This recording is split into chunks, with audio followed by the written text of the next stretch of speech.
boiling all that down into the personal statement, you said 2 pages. Now, I know everyone's always thinking, oh, can I play with the margins, the font size, the spacing? We get more specific? What exactly should the word count be? What should the spacing be like, and the margins on the edges? Well, the first rule is follow the instructions. Perhaps someday you'll be a litigator and you'll have to follow a judge's orders about how long a brief can be. So you need to, I've known, committees who say they won't even read an application if it doesn't fall within the specification. So unlike the college essay, it's not about word count, but it's usually length. So a school will say maximum 2 pages, or up to 4 pages, but we prefer 2. I think 2 is pretty much the standard.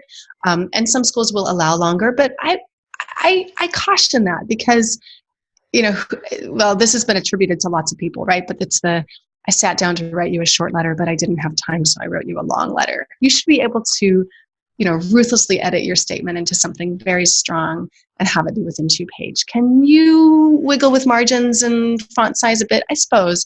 I really wouldn't go any smaller than 11 point. People on these committees aren't usually 20.